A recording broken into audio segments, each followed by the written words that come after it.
공존할 수 있을까요? 너무 믿을 수 없는 너무 좋은 사실이 일어나게 될 때 이 두려움과 큰 기쁨이 공존하게 되는 겁니다. 예수님이 죽으셨다는 완전한 절망에 있었는데 정말 그들이 예상하지 못했던 예수님의 부활의 소식을 접하게 되었을 때 그들은 거룩한 기쁨을 생기게 되었다라는 것이죠. 사랑하는 성도 여러분, 인생의 근본적이고 궁극적인 문제는 죽음의 문제죠.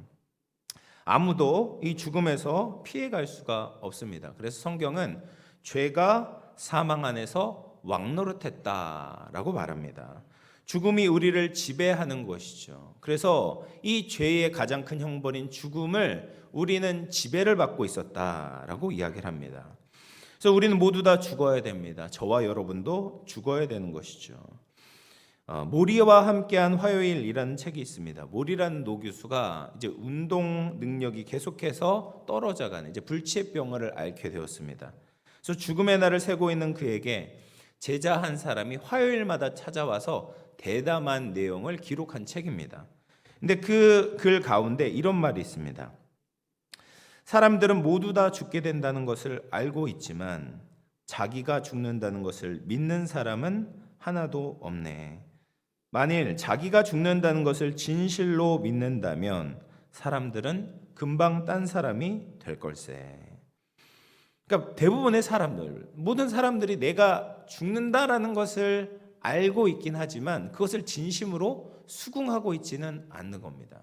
그럼에도 불구하고 우리는 언젠가는 이 죽음을 맞이해야 되는 것이죠. 피할 수 없습니다.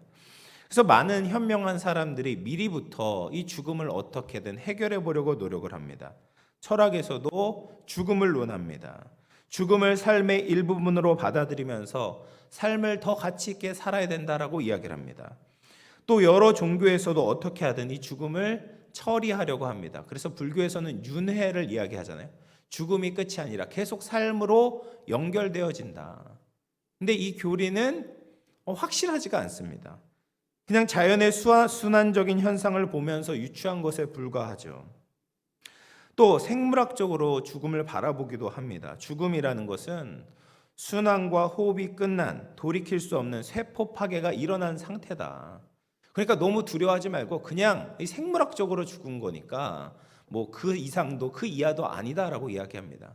근데 막상 그 생물학자도 죽음이 찾아오게 되면 두려워하는 것입니다. 어떻게 해석하든지 이 죽음을 이기는 것이 아니라 그냥 그 죽음 자체를 수용할 수밖에 없습니다. 받아들일 수밖에 없는 것입니다.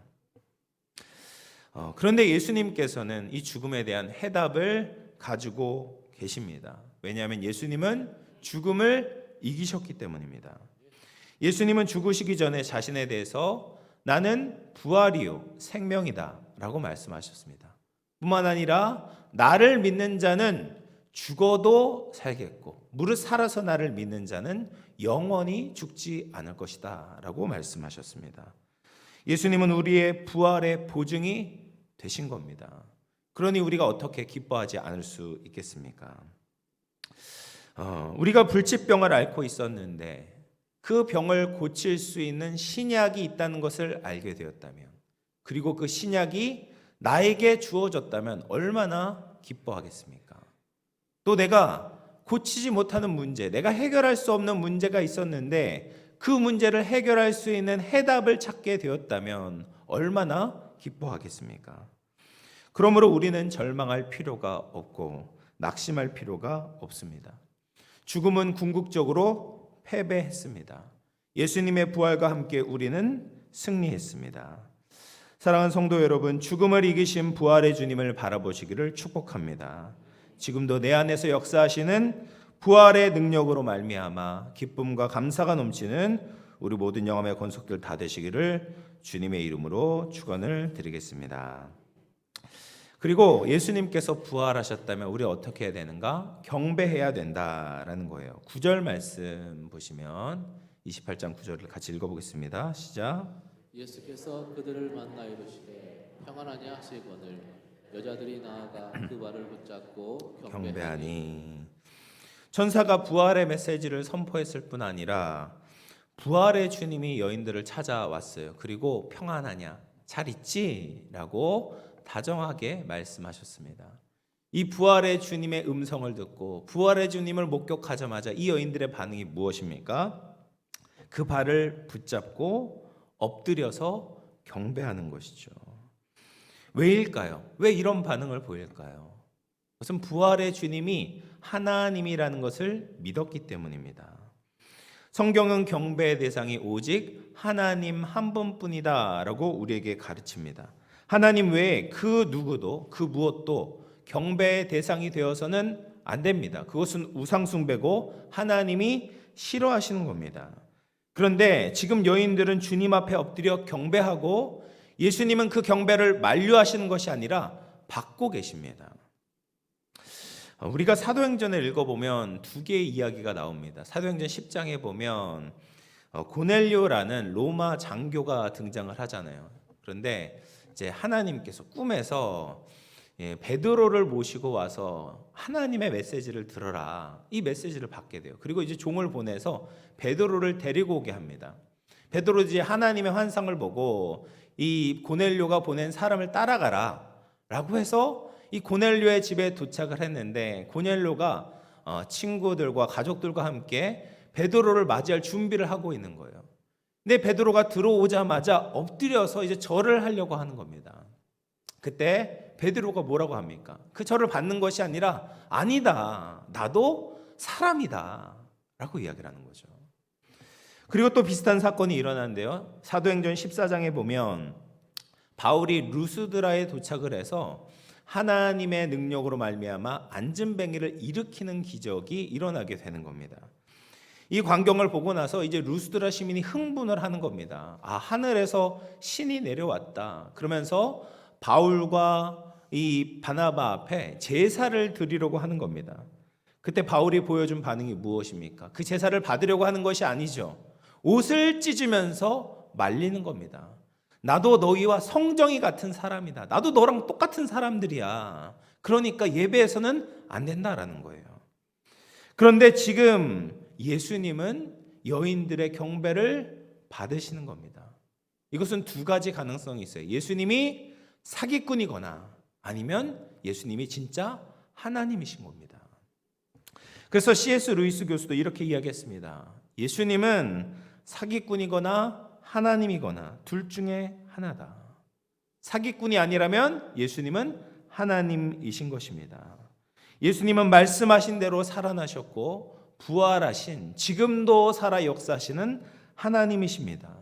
그래서 지금 여인들은 엎드려 경배하는 것입니다.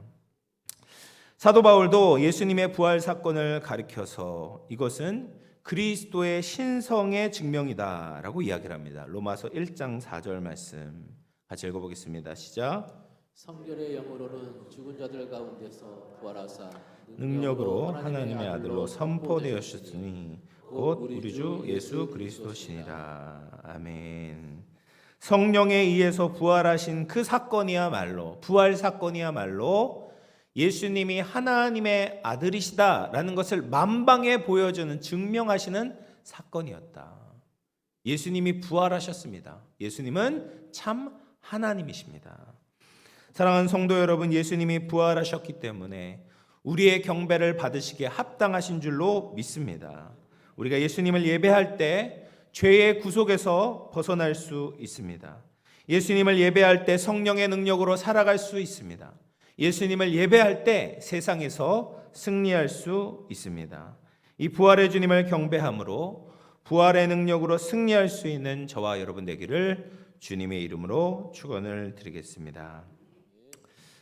마지막으로 우리가 부활의 주님을 만나게 될 때 우리는 굉장히 중요한 부활 증인의 의무, 부활 증인의 임무를 받게 됩니다. 그것은 예수님의 부활을 전해야 된다라는 것입니다. 우리는 나 혼자 부활의 주님을 기뻐하고 경배하는 것으로 그쳐서는 안 됩니다. 이 여인들에게도 주어진 임무가 있었어요. 그래서 7절 말씀 보시면 28장 7절입니다. 같이 읽어보겠습니다. 시작. 또 빨리 가서 그의 제자들에게 이르되 그가 죽은 자 가운데서 살아나셨고 너희보다 먼저 갈릴리로 가시나니 거기서 너희가 배우리라 하라. 보라, 내가 너희에게 일렀느니라 하거늘. 천사들을 먼저 만나게 되었을 때 여인들에게 주어졌던 첫 번째 임무는 뭡니까? 그 사실을 제자들에게 빨리 가서 전해라라는 거예요. 전하라. 그리고 예수님이 또 여인들을 만나고 나서 10절에서도 뭐라고 말씀하시면 이렇게 말씀하십니다. 무서워하지 말라. 가서 내 형제들에게 갈릴리로 가라 하라. 천사들과 똑같은 말씀을 하시는 거예요. 예수님을 만나러 갈릴리로 가라. 예수님이 살아나셨다라는 것을 11 제자들에게 전하라. 이것을 이 여인들에게 임무로 맡기시는 것이죠. 그리고 제자들이 갈릴리에서 예수님을 만났을 때도 예수님께서는 똑같은 말씀을 하십니다. 너희는 가서 모든 민족을 제자로 삼아라. 부활의 주님을 전파하라 라고 그들에게 명령하시는 것입니다. 왜 우리가 예수님의 부활을 전해야 되겠습니까? 예수님이 부활하셨어도 여인들이 전하지 않는다면 11 제자는 계속해서 불안하며 떨 수밖에 없습니다. 예수님이 부활하셨어도 제자들이 사람들에게 전하지 않는다면 사람들의 인생에는 아무 일도 일어나지 않습니다. 예수님이 부활하신 이 부활의 소식이 사람들에게 전해질 때만이 사람들의 인생이 어둠에서 빛으로 변화될 수 있는 것입니다. 이 오노다 히로라는 사람이 있습니다. 2차 세계대전 당시에 일본 제국군의 정보 장교였습니다. 근데 이 필리핀 마닐라 근처 작은 루방섬에 이제 파견이 보내지게 됩니다. 이 장교가 제대로 훈련되지 않는 부하 250명을 데리고 작전에 투입이 됐는데 이 첫 전투에서 207명을 잃어버리게 돼요.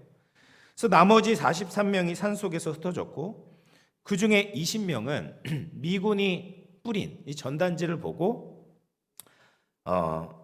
전쟁이 끝났구나, 일본이 항복했던 사실을 받아들여서 투항을 하게 됩니다.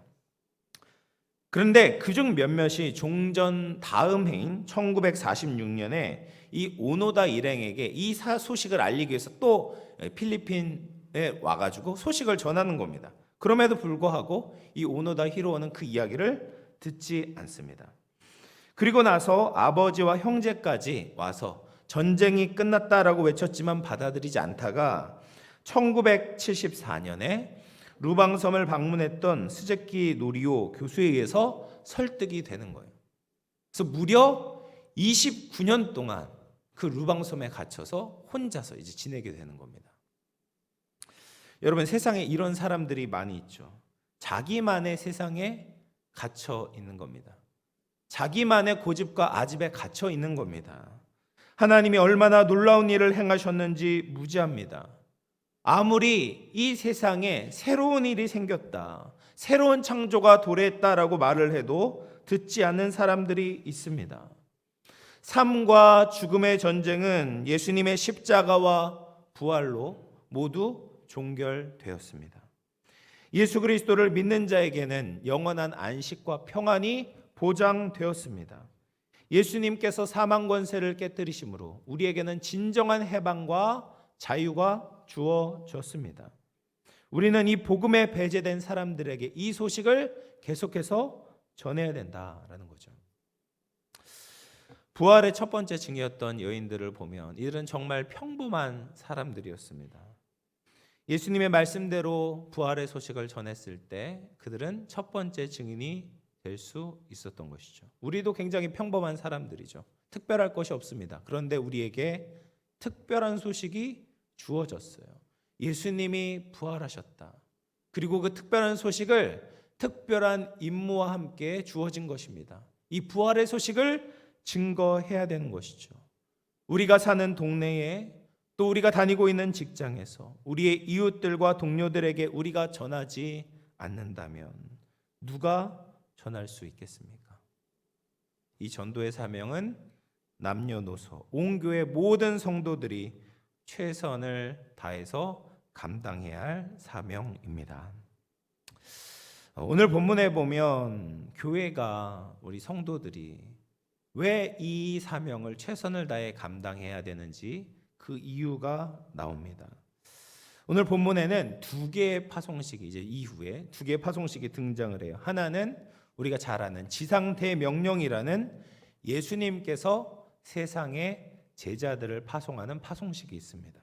그래서 마태복음 28장 18에서 20절 말씀 같이 읽어볼게요. 시작.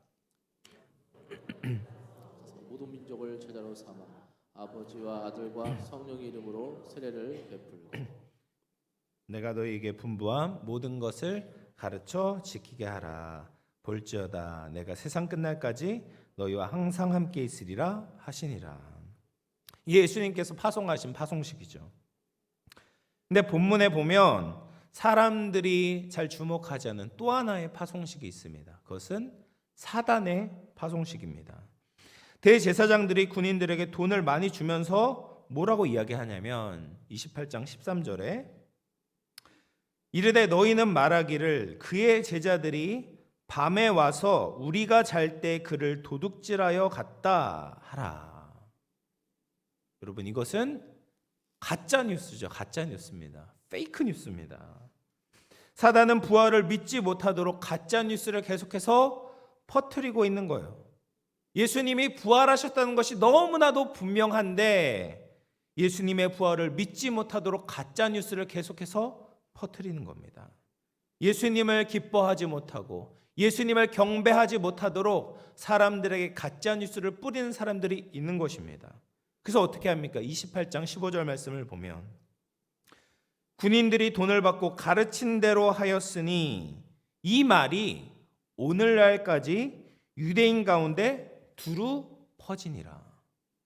정말 그 사역을 충실하게 감당했던 로마 군인들 때문에 지금 이 마태가 있었던 그 당시에도 유대인들이 그렇게 믿는 사람들이 있었다는 거예요.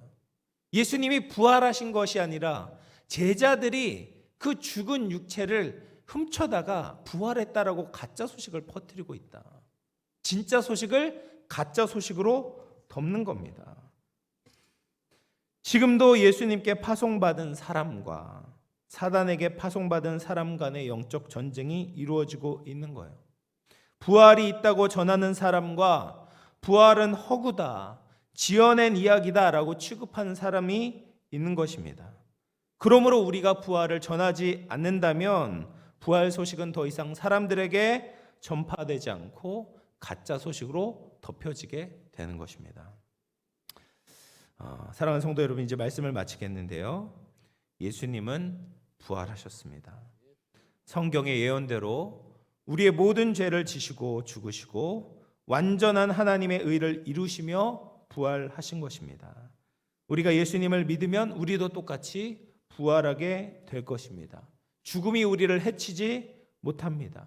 그러므로 우리는 이 소식을 들을 때 기뻐할 수 있습니다. 우리에게 부활의 주님을 주신 우리 부활하신 주님을 경배해야 합니다.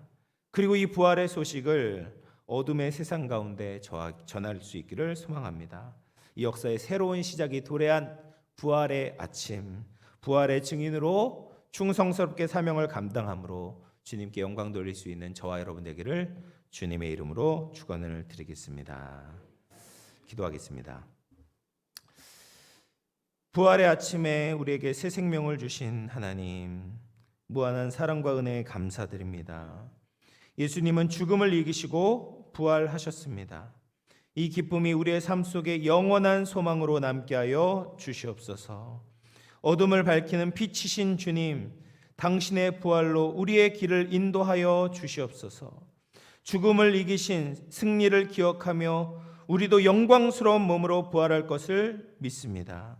부활의 소식을 전파하는 우리의 사명을 기억하게 하시고 주님의 사랑을 세상에 전파하는 충성된 증인들 되게 하여 주시옵소서. 거룩하신 예수님의 이름으로 기도하옵나이다. 아멘. 네, 광고 말씀은 오늘 이제 1, 2부 예배를 드리고 오후에 1시 반에 오후 예배를 드리도록 하겠습니다. 그때 하늘하늘의 공연과 또 시원 찬양대, 연합 찬양대의 부활절 칸타타가 있습니다. 많이 참석해 주시고 부활의 기쁨을 우리가 부활을 기뻐하고 주님을 경배하는 복된 시간 될 수 있기를 바랍니다. 그러면 찬송가 160장